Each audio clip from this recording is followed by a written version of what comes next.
Waalaikumsalam warahmatullahi wabarakatuh. Bismillah, alhamdulillah. Allahumma sholli ala Sayyidina Muhammad wa ala ali Sayyidina Muhammad. Rabbi shrah li sadri wa yassir li amri wahlul 'uqdatam min lisani yafqahu qawli. Shadaqallahul azim, amma ba'd. Yang sama-sama kita hormati dan kita muliakan guru kita bersama Al-Mukarram Bapak Kiai Haji Abdul Razak MA. Juga yang sama-sama kita hormati host kita Bapak Jamaluddin Hamka. Juga Bapak Ibu semua teman-teman PDU 9 yang mudah-mudahan kita semua senantiasa diberikan keberkahan oleh Allah Subhanahu wa taala. Alhamdulillah pada sore hari ini kami dari kelompok 2 yang beranggotakan yaitu saya Nur Hidayah, Bu Sri Atikawati, Ibu Ainur Rahmah, Ibu Tini Rianti dan Ibu Tuti Amelia ingin menyampaikan makalah kami yaitu tentang pemilu dan pilkada. Dan makalah ini disusun untuk memenuhi tugas mata kuliah Kapita Selekta. Baik, Bapak Ibu semua yang kami hormati, kami mulai dari bab pertama yaitu pendahuluan. Tidak ada sebuah negara demokrasi yang tidak menjalankan pemilihan bagi sebuah jabatan publik dengan melibatkan warga negara yang berhak memilih. Dalam tatanan filosofis, para teoritis demokrasi, terutama yang menganut perspektif prosedural, mengisyaratkan pelaksanaan pemilu yang baik sebagai fondasi dari pemerintahan yang dapat dikategorikan demokratis. Pemilu merupakan perwujudan dari prinsip pemerintahan dari rakyat dan oleh rakyat. Di dalam perspektif administrasi, penyelenggaraan pemilihan umum oleh Komisi Pemilihan Umum atau KPU, baik pusat ataupun daerah, dapat dikategorikan sebagai pelaksanaan manajemen publik. Hal itu dimungkinkan melalui penjelasan bahwa KPU di berbagai tingkatan sejatinya merupakan organisasi publik. Melalui pelaksanaan tugas dan fungsi kelembagaannya, KPU tidak dapat menghindarkan masyarakat untuk menerima dampak dari pelaksanaan tugasnya yang memiliki sifat non-rival dan non-eksklusif secara normatif. Model pemilihan yang dijalankan di Indonesia saat ini diharapkan mampu menghasilkan pemerintahan yang memiliki legitimasi besar untuk memerintah, sehingga mampu menjalankan pemerintahan secara efektif dalam nuansa saling mengawasi dan mengimbangi di parlemen. Oleh karena itu, KPU sangat penting artinya untuk menjamin pelaksanaan tugas penyelenggaraan pemilu agar berkualitas, memenuhi seluruh asas dan prinsip yang menaunginya. Pemilu bukan hanya diperlukan sebagai sarana untuk mewujudkan kedaulatan rakyat dalam pemerintahan negara yang demokratis berdasarkan Pancasila dan Undang-Undang Dasar Negara Republik Indonesia tahun 1945, namun juga merupakan suatu rasionalitas administrasi publik yang wajib bagi KPU sebagai institusi publik. Guna mewujudkan hal itu dibutuhkan penyelenggara pemilihan umum sesuai Undang-Undang Nomor 15 Tahun 2011 Pasal 2 yang berpedoman pada asas penyelenggaraan pemilu yaitu mandiri, jujur, adil, kepastian hukum, tertib, kepentingan umum, keterbukaan, proporsionalitas, profesionalitas, akuntabilitas, efisiensi, dan efektivitas. Untuk selanjutnya kami persilakan kepada Ibu Tuti.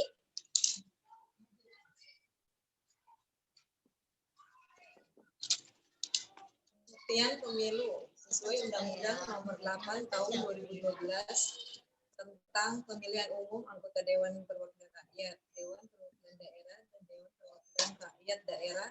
Pengertian pemilihan umum diuraikan secara detail. Pemilu adalah sarana pelaksanaan kedaulatan rakyat yang dilaksanakan secara langsung, umum, bebas, rahasia, jujur, dan adil dalam negara kesatuan Indonesia. Berdasarkan Pancasila dan Undang-Undang Dasar Negara Republik Indonesia tahun 1945. Jadi pada hakikatnya peserta pemilu adalah rakyat itu sendiri yang nantinya akan bertindak sebagai perencana, pelaksana, dan peserta pemilu. Dengan kata lain, pemilu merupakan sarana bagi rakyat untuk menjalankan kedaulatan dan merupakan lembaga demokrasi. Secara teoritis, pemilihan umum dianggap merupakan tahap paling awal dan berbagai rangkaian kehidupan tata negara yang demokratis, sehingga pemilu merupakan motor penggerak mekanisme sistem politik Indonesia. Sampai sekarang pemilu masih dianggap sebagai suatu peristiwa kenegaraan yang penting. Hal ini karena pemilu melibatkan seluruh rakyat secara langsung. Melalui pemilu, rakyat juga bisa menyampaikan keinginan dalam politik atau sistem kenegaraan. Alasan dan fungsi pemilu. Pemilu sebagai wujud demokrasi dan salah satu aspek yang penting untuk dilaksanakan secara demokratis. Semua demokrasi modern melaksanakan pemilihan, namun tidak semua pemilihan adalah demokratis. Karena pemilihan secara demokratis bukan sekedar lambang, melainkan pemilihan yang harus kompetitif, berkala, impulsif atau luas, dan definitif untuk menentukan pemerintah. Terdapat dua alasan mengapa pemilu menjadi variabel penting suatu negara, yakni pemilu merupakan suatu mekanisme transfer kekuasaan politik secara damai. Legitimasi kekuasaan seseorang atau partai pemilu, partai politik tertentu tidak diperoleh secara kekerasan. Namun kemenangan terjadi karena suara mayoritas rakyat didapat melalui pemilu yang fair. Demokrasi memberikan ruang kebebasan bagi individu. Pemilu dapat konteks ini, artinya konflik yang terjadi selama proses pemilu diselesaikan oleh lembaga-lembaga demokrasi. Pemilu sebenarnya memiliki 4 fungsi utama, yaitu A. Membentukkan legitimasi penguasa dan pemerintahan. B. Pembentukan perwakilan politik rakyat. C. Sirkulasi elit penguasa. D. Pendidikan politik. Tujuan pemilu. Dalam pelaksanaannya, pemilu memiliki 5 tujuan, yaitu 1. Pemilu sebagai implementasi kedaulatan rakyat, kedaulatan yang terletak di tangan rakyat. Hal ini karena rakyat berdaulat tidak bisa memerintah secara langsung. Dengan pemilu, rakyat dapat menentukan wakil-wakilnya. Para wakil terpilih juga akan menentukan siapa yang akan memegang tampuk pemerintahan. 2. Pemilu sebagai sarana membentuk perwakilan politik. Melalui pemilu, rakyat dapat memilih wakil-wakil yang dipercaya untuk menyalurkan aspirasi dan keinginannya. Semakin tinggi kualitas pemilu, semakin baik pula kualitas para wakil rakyat yang bisa terpilih dalam lembaga perwakilan rakyat. 3. Pemilu sebagai sarana penggantian pemimpin secara konstitusional. Pemilu bisa mengukuhkan pemerintahan yang sedang berjalan atau untuk mewujudkan reformasi pemerintahan. Melalui pemilu, pemerintahan yang aspiratif akan dipercaya rakyat untuk memimpin kembali. Sebaliknya, jika rakyat tidak percaya, maka pemerintahan tersebut harus berakhir dan berganti. 4. Pemilu sebagai sarana pemimpin politik memperoleh legitimasi. Pemberian suara para pemilih dapat dalam pemilu pada dasarnya merupakan pemberian mandat rakyat kepada pemimpin yang dipilih untuk menjalankan roda pemerintahan. Pemimpin politik terpilih mendapatkan legitimasi politik rakyat. Pemilu. 5. Pemilu sebagai sarana partisipasi politik masyarakat. Melalui pemilu, rakyat secara langsung dapat menetapkan kebijakan publik melalui dukungannya kepada kontestan yang memiliki program aspiratif. Kontestan yang menang dapat mendukung rakyat secara merealisasikan janji-janji ketika memegang tampuk pemerintahan. Secara singkat, tujuan pemilu adalah untuk menyeleksi para pemimpin pemerintahan baik eksekutif maupun legislatif secara serta untuk membentuk pemerintahan yang demokratis, kuat dan memperoleh dukungan rakyat dalam rangka mewujudkan tujuan nasional sesuai UUD 45. Asas-asas pemilu. Dalam pelaksanaannya, pemilu harus menggunakan beberapa asas, yaitu 1. Umum. Pemilu berlaku untuk semua warga negara yang memenuhi syarat. Pemilu tidak membedakan agama, suku, ras, jenis kelamin, golongan pekerjaan, dan lain-lain. 2. Langsung. Masyarakat sebagai pemilih memiliki hak untuk memilih secara langsung dalam pemilihan umum sesuai keinginan sendiri. Asas pemilu yang nomor 3 yaitu bebas. Bebas yaitu seluruh warga negara yang memenuhi syarat sebagai pemilih pada pemilu bebas menentukan siapa saja yang akan dipilih untuk membawa aspirasinya tanpa tekanan. Yang keempat, jujur. Semua pihak yang terkait dengan pemilu harus bertindak dan juga bersikap jujur sesuai peraturan yang berlaku. Yang kelima, adil. Pelaksanaan pemilu baik pemilih dan peserta pemilu mendapatkan perlakuan yang sama serta bebas dari kecurangan dari pihak manapun. Yang keenam, rahasia. Dalam menentukan pilihannya, pemilih dijamin kerahasiaan dan pemilihannya. Pemilih memberikan suara pada surat suara dengan tidak dapat diketahui oleh orang lain kepada siapapun. Penyelenggara pemilu. Dalam Undang-Undang Nomor 15 Tahun 2011 tentang penyelenggara pemilu pemilihan umum disebutkan bahwa yang dimaksud dengan penyelenggara pemilu adalah lembaga yang menyelenggarakan pemilu untuk memilih anggota DPR, DPD, DPRD, presiden dan wakil presiden secara langsung oleh rakyat. Lembaga penyelenggara pemilu yaitu Komisi Pemilihan Umum. Komisi Pemilihan Umum selanjutnya disingkat KPU adalah lembaga penyelenggara pemilu yang bersifat nasional, tetap dan mandiri yang bertugas melaksanakan pemilu. Jumlah anggota KPU sebanyak 7 orang. B. Badan Pengawas Pemilu atau Bawaslu.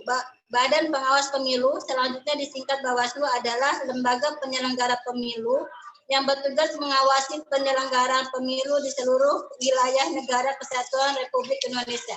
Jumlah anggota Bawaslu adalah 5 orang. C. Dewan Kehormatan Penyelenggara Pemilu atau DKPP. Dewan Kehormatan Penyelenggara Pemilu selanjutnya disingkat DKPP adalah lembaga yang bertugas menangani pelanggaran kode etik penyelenggara pemilu dan merupakan satu kesatuan fungsi penyelenggara pemilu.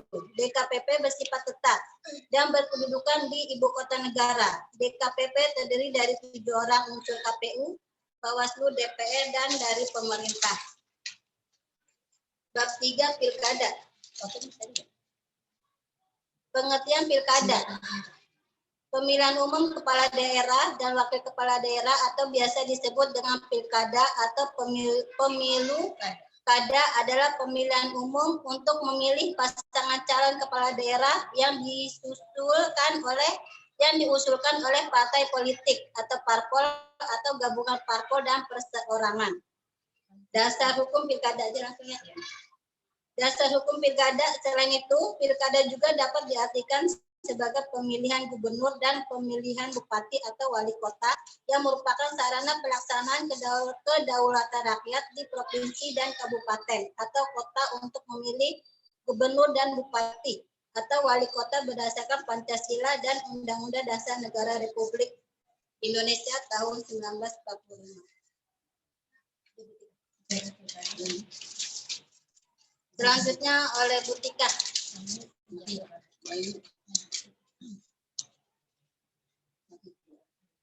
Sejarah pilkada. Sejarah sebelum tahun 2005, kepala daerah dan wakil kepala daerah ini dipilih oleh para Dewan Perwakilan Rakyat Daerah (DPRD). Sejak telah berlakunya Undang-Undang Nomor 32 Tahun 2004 tentang pemerintahan daerah, kepala daerah dipilih secara langsung oleh rakyat yang melalui pemilihan kepala daerah dan wakil kepala daerah atau bisa disingkat sebagai pilkada. Pilkada ini pertama kali diselenggarakan pada bulan Juni 2005 sejak sudah berlakunya Undang-Undang Nomor 22 Tahun 2007 tentang penyelenggaraan pemilihan umum pilkada ini dimasukkan dalam rezim pemilu sehingga secara resmi bernama sebagai pemilihan umum kepala daerah dan wakil kepala daerah atau disingkat pemilu kada. Pemilihan kepala daerah pertama yang diselenggarakan ini berdasarkan undang-undang ini yakni Pilkada DKI Jakarta 2007. Pada tahun 2011 terbit undang-undang baru mengenai sebuah penyelenggaraan pemilihan umum yaitu Undang-Undang Nomor 15 Tahun 2011. Di dalam undang-undang ini istilah yang sudah digunakan yaitu pemilihan gubernur, bupati, dan wali kota. Syarat-syarat kepala daerah dan wakil kepala daerah: bertakwa kepada Tuhan Yang Maha Esa, setia kepada Pancasila sebagai dasar negara, Undang-Undang Dasar Negara Republik Indonesia tahun 1945, cita-cita proklamasi kemerdekaan 17 Agustus 1945, dan kepada negara kesatuan Republik Indonesia. Berpendidikan paling rendah sekolah lanjutan tingkat atas atau sederajat, telah mengikuti uji publik, berusia paling rendah 30 tahun untuk calon gubernur dan 25 tahun untuk calon bupati dan calon wali kota. Mampu secara jasmani dan rohani berdasarkan hasil pemeriksaan kesehatan menyeluruh dari tim dokter.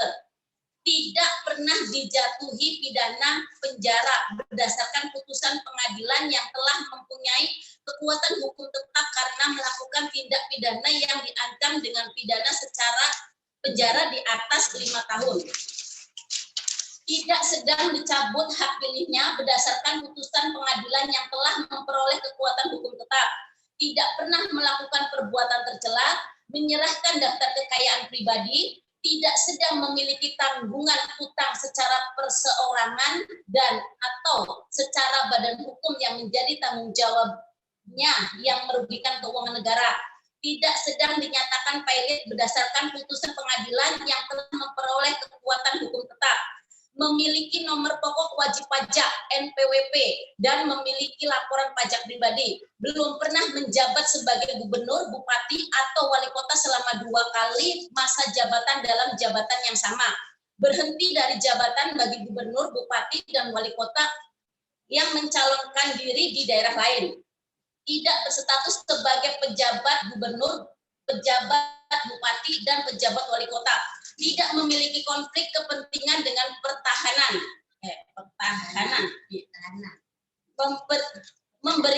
memberitahukan pencalonnya sebagai gubernur, bupati dan wali kota kepada pemimpin DPR, DPD atau DPRD bagi anggota DPR, DPD atau DPRD, mengundurkan diri sebagai anggota TNI, Polri dan PNS sejak mendaftarkan diri sebagai calon, berhenti dari jabatan pada badan usaha milik negara atau badan usaha milik daerah, dan tidak berstatus sebagai anggota panli gubernur, bupati, dan wali kota. Azas pilkada. Azas pilkada adalah sama dengan pemilu, yaitu langsung, umum, bebas, rahasia, jujur, dan adil. Tahapan pemilihan kepala daerah. 1. Tahap persiapan.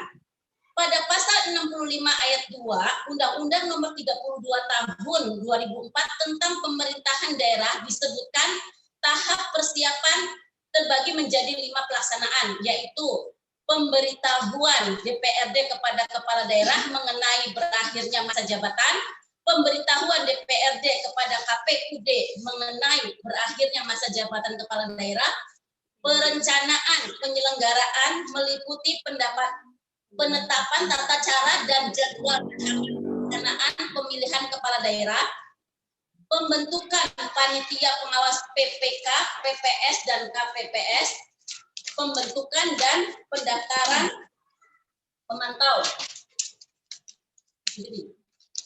Tahap pelaksanaan pada pasal 65 ayat 3 Undang-Undang Nomor 32 Tahun 2004 tentang pemerintahan daerah, tahap pelaksanaan terdiri dari 6 kegiatan yang masing-masing merupakan rangkaian yang saling terkait, yaitu penetapan daftar pemilih, pendaftaran dan penetapan calon kepala daerah atau wakil kepala daerah, kampanye, pemungutan suara, perhitungan suara, penetapan pasangan calon kepala daerah atau wakil kepala daerah terpilih, pengesahan dan pelantikan. Tujuan pilkada yaitu untuk pilih wakil rakyat dan wakil area untuk membentuk pemerintah yang demokratis. Selain itu, pilkada termasuk memiliki tujuan untuk berpengaruh dan memperoleh sumbangan rakyat fungsi mewujudkan tujuan nasional yang tercantum pada Undang-Undang Dasar 1945. Kesimpulan, pemilu dan pilkada atau pemilihan kepala daerah dan wakil kepala daerah adalah memilih presiden, partai dan kepala daerah dan wakil dalam negara kesatuan Republik Indonesia. Berdasarkan Pancasila dan Undang-Undang Dasar Negara Republik Indonesia tahun 1945. Sebelum diberlakukannya Undang-Undang Nomor 32 Tahun 2004 tentang pemerintahan daerah, kepala daerah dan wakil kepala daerah dipilih oleh Dewan Perwakilan Rakyat Daerah. Namun sejak tahun 2005, Indonesia menganut sistem pemilihan kepala daerah secara langsung. Pemilu dan pilkada dilakukan secara langsung oleh penduduk daerah administratif setempat yang memenuhi syarat. Pemilihan kepala daerah dilakukan satu paket bersama dengan wakil kepala daerah. Demokratisasi lokal adalah implikasi dari desentralisasi yang dijalankan di daerah-daerah sebagai perwujudan dari proses demokrasi di Indonesia. Saran, pemilu dan pilkada sebagai pengejawatahan dari demokrasi lokal sudah selayaknya dipersiapkan semata-matanya oleh pemerintah daerah, KPU dan KPUD, dan unsur-unsur terkait mereduksi permasalahan yang akan terjadi. Demikian pemakalah dari kami, kelompok 2. Selanjutnya, bagi teman-teman yang ingin menambahkan atau bertanya, silakan. Iya. Terima kasih.